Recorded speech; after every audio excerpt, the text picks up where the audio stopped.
What's going on, everybody? Welcome back to the Purple and Gold Perspectives podcast.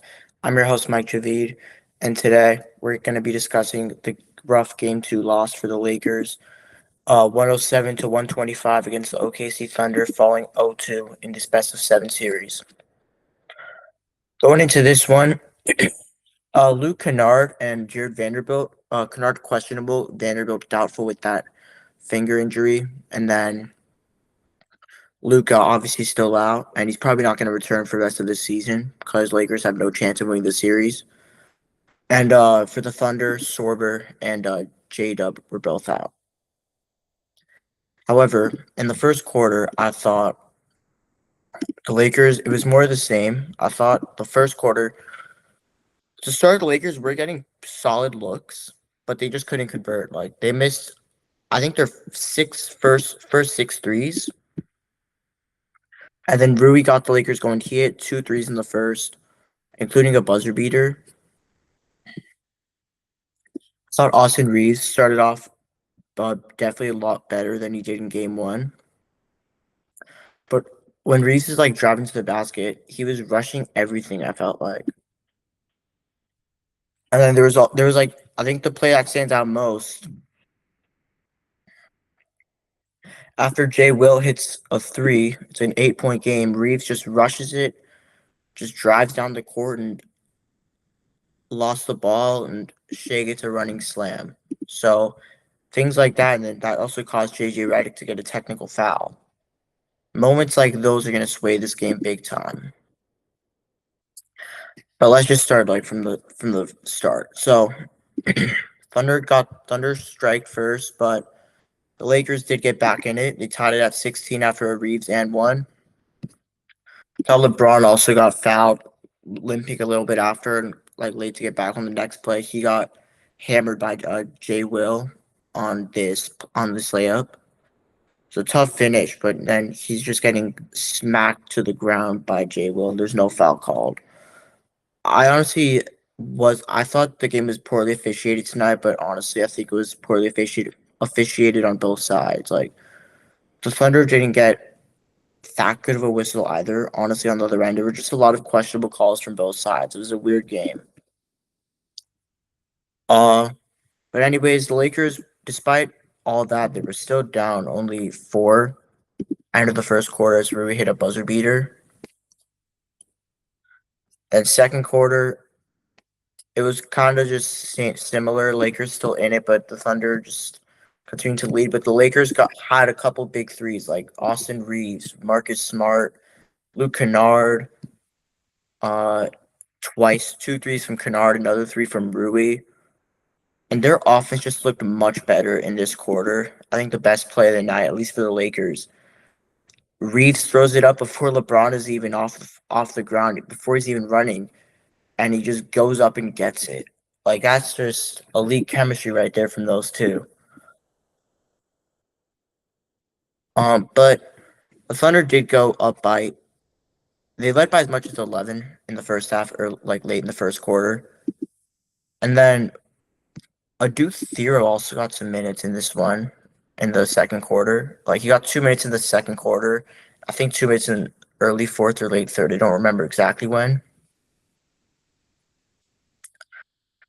I forgot to mention, though, rotations, no major adjustments for the Lakers except for just playing Adu Thero over in replacement of Vando, or to replace Vando.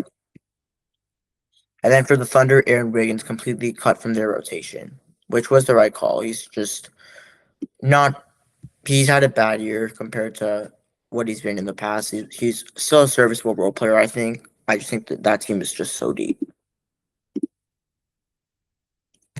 Anyway, second quarter, though. It's just close the entire way. I thought Isaiah Hartenstein had 3 early, like, floaters. He had, like, 3 of those in the first quarter, I think. Shea also got off to a slow start. But yeah, Jackson Hayes had a shot with 16 seconds left in the first half. Lakers were up by 1 going into the third quarter, 58 to 57. So it's still a close game despite a bunch of questionable calls from both sides. Just Lakers kind of getting really frustrated. Still a close game. Third quarter, Also in the second quarter, I forgot to mention the Thunder. They went to in a zone end of the second quarter because Shea had 3 fouls, and that that helped the Lakers just get easier looks from three, which was huge because they were hitting those. Third quarter, the Lakers played really well to start. Thought a big moment was when Shea committed an offensive foul. It was originally a common foul, but they upgraded to a flagrant after reviewing. I thought something that was really interesting. Mark Daignault somehow allows to challenge a call, even though they're already reviewing it. Like, I don't really think that should be allowed. Gotta just challenge it before. You shouldn't have the option. But it didn't really matter. They got called a flagrant. There was a flagrant foul, technical on Caruso as well. And Lakers lead by 5, and that was their largest lead of the game. I'm pretty sure. After that, Lou Dort hits a three, and even though Reeves does hit a three, the Thunder they go on a big run. It's 69-64, and then before you look, it's 674-85. So 21-5 run. That's just huge. And then also Jared McCain in the second half. He had 2 big threes yet again. Crazy how the Sixers they traded him. And it really just helped the Thunder just build a cushion going into the fourth quarter. Their defense picked it up. And this was all without Shea as well, which just shows how deep and good this team is. In the fourth quarter, the Lakers did cut the lead to 6 after a huge, or 5 actually, after a huge Reeves three. LeBron hit a three as well right before that. LeBron also had a sick bank shot with his left hand. It's a 5-point game with 7 minutes left, but Chet hits a three, and the Thunder just got an 8-0 run. And like I said, that's gonna get you wins in the playoffs. So Lakers they just couldn't really respond after that. It took until the 4-minute mark until they could make another field goal. So going 4 minutes without a field goal is rough. Overall, though, like Thunder just took advantage. They just controlled the game. Casey Wallace hit 2 big threes. The second one coming, 4 minutes left. Go up by 17. That kind of felt like the dagger right there. But yeah, the Lakers they emptied the bench with they waved the white flag with 2 minutes left, and yeah, that's how they got that win. That's how the Lakers could not get a win here in Game 2. Overall, though, I thought the Lakers played really well.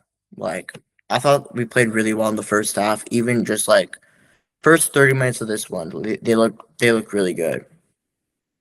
And that's the thing that's so concerning. The Lakers played as perfect of a game as you possibly can, kinda.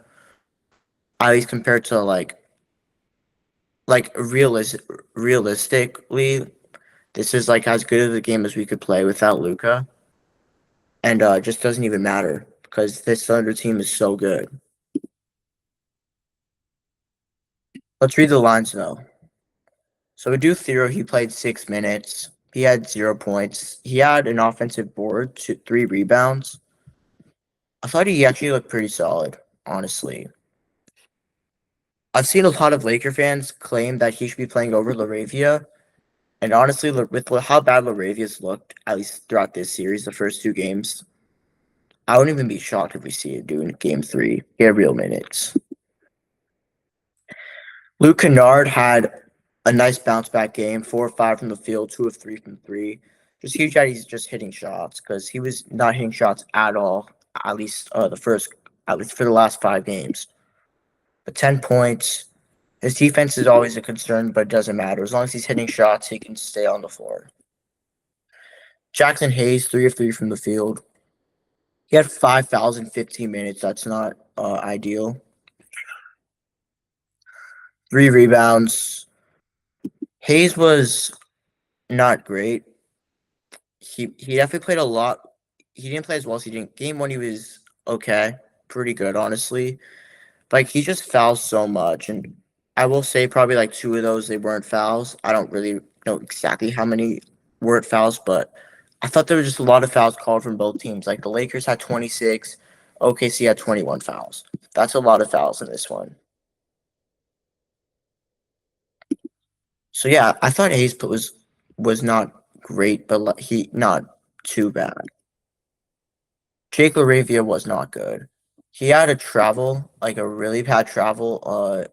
I think it was early in the second quarter, like one of the first possessions. Dude is check guarding him. He just tosses it to himself like a preschooler, and that was just like, what are you doing? It's the playoffs, man. You gotta lock in. Careless turnovers like that are not gonna help against this good of a team. He went 0 of 2 from the field, though. 0 of 1 from 3, 2 fouls. Just didn't do anything.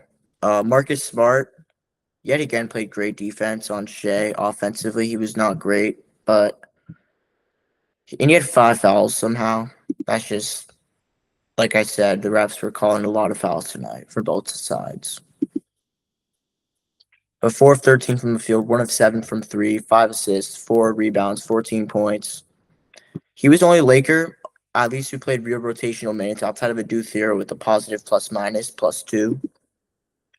That really just shows you his impact because when he was out of the game, the Thunder were just going on runs. There was a point in the third quarter where he was like, he just subbed out. That's exactly when OKC started to run. Austin Reeves played a lot better in this game.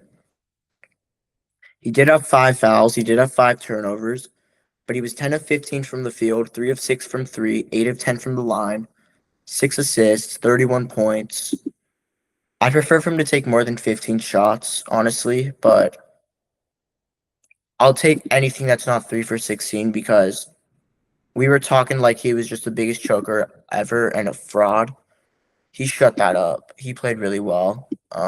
Especially, like, you have to consider as well, they're such a good defensive team. So anything like if you're going 10 for 15, it's really good, honestly, no matter who you are.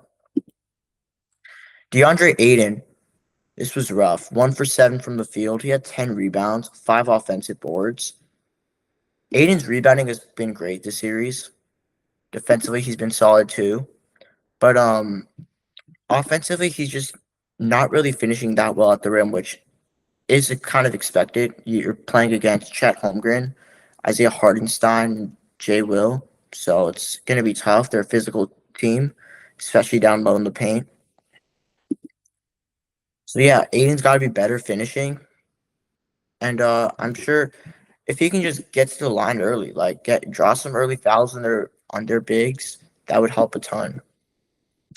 Rui Hachimura now 13 straight games, including the regular season, shooting 50% or above from 3. I think Stan Van Gundy mentioned that on the broadcast. I was shocked. I was like, there's no way that's actually real. I didn't even fact check it. I probably should. But if that is true, that's ridiculous. Anyway, 16 points, 4 rebounds, 2 assists, 6 of 10 from the field, 4 of 7 from 3. Rui was good. I mean, just the same as he's been the last 5 or so games. Just playing solid defense, shooting the ball well. It's all you could ask. I really hope he's back this summer. Lastly, for the Lakers, LeBron, 23 points, 6 assists, 9 of 18 from the field, 1 of 4 from 3, 3 steals, 3 turnovers. LeBron definitely did not play as well as he did in Game 1, but he was still, I don't know if I'd say he was better than anyone on the Thunder, or everyone on the Thunder, but I could tell you with the fact that he outplayed SGA, that's all I could tell you. Anyways, though, that's going to cap off the Lakers' stats. As a team, 50% from the field, 39 of 78, 11 of 29 from 3. So they shot really well. I thought the problem was turnovers. They had 20 turnovers compared to OKC's 12. And then the Thunder, we'll get into deeply later, but they shot 55.5% from the field. So for the Thunder, they ran 10 deep. Jared McCain off the bench, we'll start with him. 18 points. Literally no rebounds, no assists, no steals, no blocks, 3 fouls. 7 of 11 from the field, 4 of 5 from 3.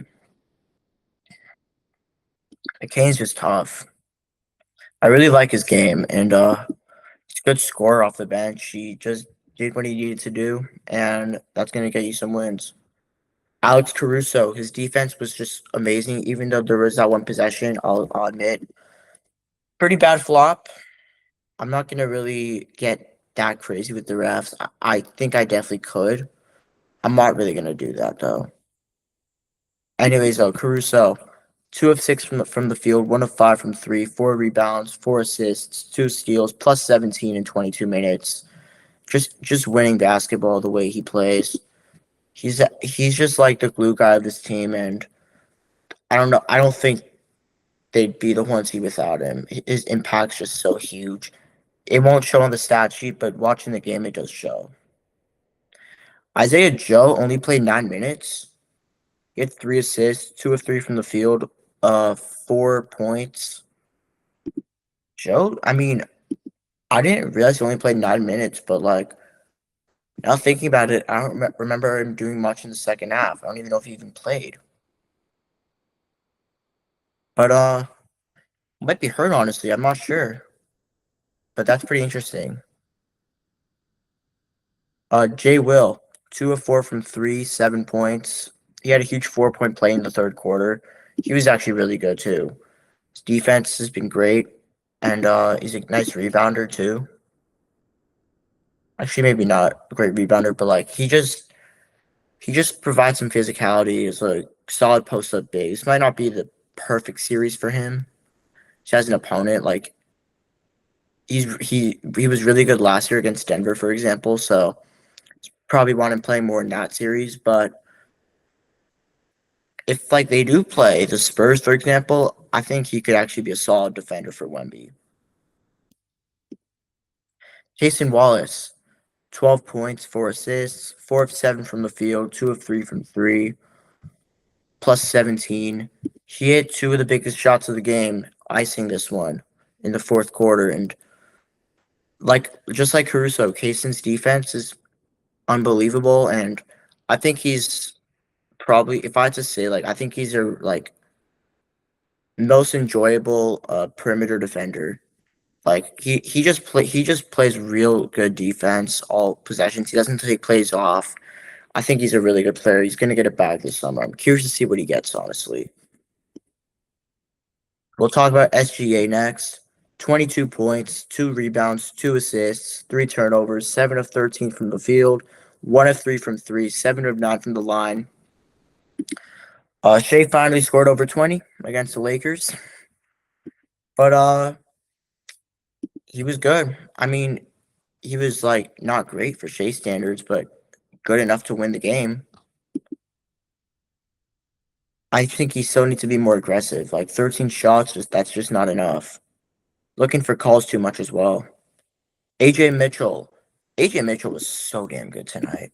20 points, 6 assists, 7 of 12 from the field, 0 of 3 from three, 7 of 9 on twos. That's incredible, especially from a guard. 6 of 7 from. Oh, shoot. Y'all could do that. From the line, 6 of 7. And yeah, plus 18. AJ, that first half, he was really good. And second half, cooled off a bit. They didn't really need him, though. Isaiah Harden, like, that's the thing, though. You have McCain just coming off the bench, providing a spark as well. Like, they have so many just different players. Isaiah Hardenstein, 5 of 6 from the field, 9 rebounds, 4 offensive boards, 2 steals, 2 blocks. I don't have much, like, he really set the tone early in this one with those floaters. And just his defense has been good this series. Offensively, he's gave them some nice play. So nothing much bad or good, just like great. I already mentioned how good he was. But yeah, Chet Holmgren, my player of the game for the second straight game. 7 of 11 from the field, 3 of 5 from three, 5 of 7 from the line, 9 rebounds, 4 steals, 2 blocks, 22 points, plus 19 in 32 minutes. Chet as a scorer has improved so much this year, and in this game he was really good. It feels like every time he has an open three, he hits it. The first quarter, like the Thunder, they weren't really hitting their threes like that. Even in the first three quarters, honestly, except for Chet. Chet made three threes. Yeah, his defense was really good too. Just contesting shots at the rim. Even if he's not getting blocks, he's just contesting anything at the rim when he's in the game. Lastly, Lou Dort, 1 of 6 from the field, all on threes, and a -1 in 22 minutes. 3 points, a steal. Dort's just funny. I'm not gonna like mock him too much, but come on, man. -1 in 22 minutes. All right, whatever. For real though, Dort was actually pretty good. Like defensively, he's nice. Yeah, he didn't really hit threes. Finally, didn't hit the first three of the game for the Thunder, but he was not bad. Like he he can just contribute to winning, and it's what you need to do from him. He just played his role. That's what this Thunder team does. Lastly, let's just go over points in the paint. 52-46 in favor of the Lakers. Fast break points and bench points. 48-20 in favor of the Thunder. Fast break points. 14-4. Points off turnovers. 26-16. Yet again, those are the stories of the game, and that's what's going to get you wins for the Thunder. Anyways, that's going to do it for this episode or this recap. I appreciate you guys for listening, and have a great day, y'all. Peace out.